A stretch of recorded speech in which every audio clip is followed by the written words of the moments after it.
السلام علیکم دوستو، ڈرامہ سیریل ماہری کے آنے والے ایپیسوڈ میں آپ دیکھنے والے ہیں کہ اینی فاخر سے کہتی ہے کہ تایا ابو کی طبیعت بہت خراب ہے، وہ بہت پریشان ہے، مجھے ان کی فکر ہو رہی ہے، اس گھر کے لڑائی جھگڑوں کی وجہ سے ان کی طبیعت اور زیادہ خراب ہو رہی ہے، ہمیں ان کا خیال رکھنا چاہیے اور ہمیں ان سے کوئی ایسی بات نہیں کرنی چاہیے جس سے ان کی طبیعت خراب ہو۔ تایا ابو کی باتیں سن کر مجھے تو ڈر لگ رہا ہے، وہ بہت عجیب باتیں کر رہے ہیں۔ تو فاخر کہتا ہے کہ تمہیں معلوم تو ہے ابو تو ایسے بیمار ہوتے رہتے ہیں اور بعد میں ٹھیک بھی ہو جاتے ہیں، تم فکر مت کرو، اب بھی وہ ٹھیک ہو جائیں گے، انہیں کچھ نہیں ہوگا۔ یہ سن کر اینی کہتی ہے کہ فاخر تم یہ کیسی باتیں کر رہے ہو،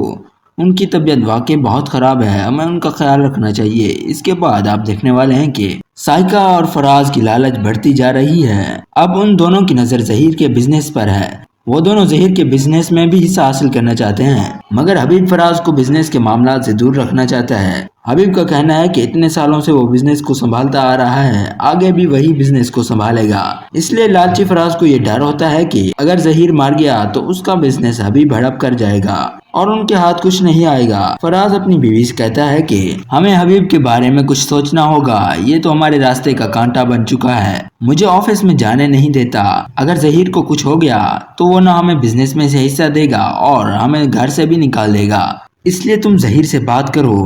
اس پر سائقہ کہتی ہے کہ یہ آپ کیسی باتیں کر رہے ہیں، ان کی طبیعت بالکل بھی ٹھیک نہیں ہے، ابھی ہمیں ان سے کوئی بھی ایسی ویسی بات نہیں کرنی چاہیے۔ تو فراز کہتا ہے کہ تم یہ تو سوچو، اگر ظہیر بھائی مر گئے تو ہمارے ہاتھ کچھ نہیں آئے گا۔ دوسری طرف حبیب بھی اپنے بھائی ظہیر کے بزنس کے بارے میں سوچ رہا ہوتا ہے، اسے بھی یہ ڈر ہوتا ہے کہ کہیں اسے اپنی بہنوں کو بھی حصہ نہ دینا پڑ جائے، وہ اکیلا بزنس کا مالک بننا چاہتا ہے۔ وہ اپنی بیوی سے کہتا ہے کہ میں بھائی کے بزنس سے کسی کو حصہ نہیں دوں گا، کیونکہ میں نے اور بھائی جان نے اس بزنس کو آگے بڑھانے کے لیے دن رات محنت کی ہے، اس لیے اس بزنس پر اب صرف اور صرف میرا حق ہے اور میں کسی کو بھی اپنا حق کھانے نہیں دوں گا۔ اس پر اس کی بیوی جواب دیتی ہے کہ آپ اپنے بھائی کا تو خوش خیال کریں، ان کی طبیعت ٹھیک نہیں ہے اور آپ کو بزنس کی پڑی ہے۔ دوسری طرف ظہیر سائقہ اور حبیب کے جھگڑے کے بارے میں سوچ رہا ہوتا ہے اور اس پریشانی کی وجہ سے اس کی طبیعت خراب ہو جاتی ہے اور اس کی ڈیتھ ہو جاتی ہے۔ جب فاخر کی ماں ظہیر کے کمرے میں جاتی ہے اور جب دیکھتی ہے کہ ظہیر کی سانسیں بند ہو چکی ہیں، وہ بہت پریشان ہوتی ہے اور رونے لگتی ہے اور چیخ چیخ کر سب کو اکٹھا کر لیتی ہے۔